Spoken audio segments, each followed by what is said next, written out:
George Romero's Night of the Living Dead is one of the most important films in horror history. Now, on the one hand, this movie's legacy is obvious. Zombies, zombies, zombies. Night of the Living Dead established the zombie as an archetypical movie monster, and almost 50 years later, the damn things are still a major aspect of pop culture. Furthermore, most of the rules Romero established surrounding zombie lore in Night of the Living Dead linger on today. Namely, the notion of a slow-moving, reanimated corpse which lumbers around seeking the flesh of the living and can only be stopped by destroying the brain.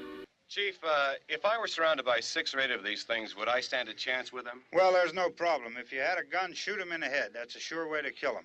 Some versions have bent or broken a handful of these rules, but the basics remain the same. There may have been creatures called zombies in movies prior to Night of the Living Dead, but the flesh eaters we're used to started with Romero. That the film gave pop culture an iconic monster is a hell of a legacy, but Night of the Living Dead's importance runs deeper.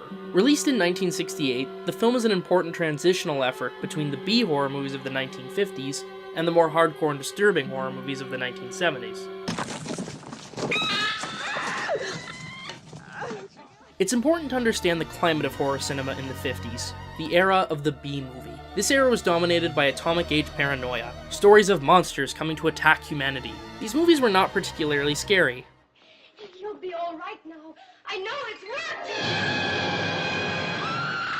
You might have a few gasps with your date, but little would leave you truly shaken. These were generally silly movies with over-the-top performances, hokey writing, and special effects which weren't at all realistic or scary. Producers like William Castle further emphasized fun over fear with in-theater gimmicks designed to make for a fun movie-going experience, rather than a horrific one. This isn't to say movies like Them or House on Haunted Hill are without merit. A lot of these schlocky horror movies can actually be a good deal of fun, but they also lack any real sense of terror. Now, some horror did try to be a little nastier. Companies like Hammer would push the limits on violence and sex towards the end of the decade, but their films remain closer to schlock fun than true terror, and a lot of the time could only be taken so seriously. By this time, horror was largely a silly genre for teenagers and little kids to get some cheap thrills. Things began to change in the 1960s though. Horror movies got some teeth. They were becoming more violent, more adult, more thematic. The obvious example of this is Psycho, with its graphic violence, explicit sexuality, and adult themes.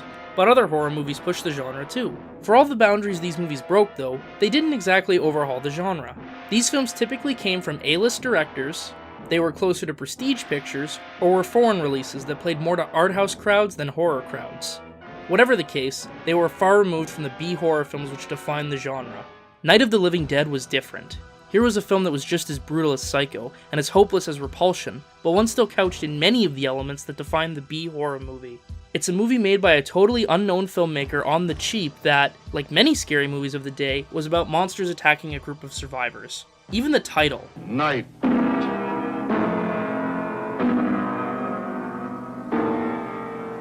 of the Living Dead. It's iconic now, but when you think about it, it is pretty hokey. Theaters booked the film as a matinee while teens and children flooded showings, expecting some goofy fun. And then the movie started.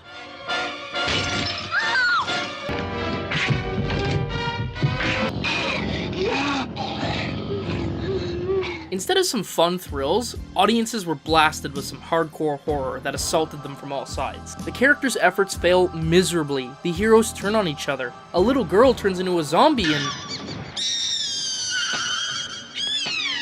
Jesus fucking Christ! And just when you think it's all over, that the nightmare has ended, that the hero has survived the night, Romero pulls the rug from under you. Okay, he's dead. Let's go get him. That's another one for the fire. Audiences were traumatized by the dose of real horror they had experienced. In his review, Roger Ebert talks of children in the theater who were in tears by the halfway point. Such a devastating response did prompt outrage regarding the morality of the filmmakers and a call for censorship, but all controversy was greatly overshadowed by the film's immense success. Audiences embraced Romero's disturbed vision and made the film the most profitable independent horror film of the time. Romero himself was propelled to horror icon status, and would go on to direct several other horror films, most notably further entries in his zombie series like the classic Dawn of the Dead. Though some critics rejected Night of the Living Dead on a moral ground, many others admired Romero's ability to elicit genuine terror from his audience. The film helped to solidify horror movies as being genuinely scary, taking elements from the realm of the B-movie and heightening them to disturbing levels. In doing so, Night of the Living Dead paved the way for the next generation of horror cinema to genuinely unsettle and frighten audiences. It also sent out shockwaves that just because a horror movie dwell on genre elements, like monsters or demons, doesn't mean they can't also be unnerving and decidedly adult. Its central legacy will always be zombies, but it's important to remember that Night of the Living Dead did something simpler and more fundamental too. It helped give horror its balls back.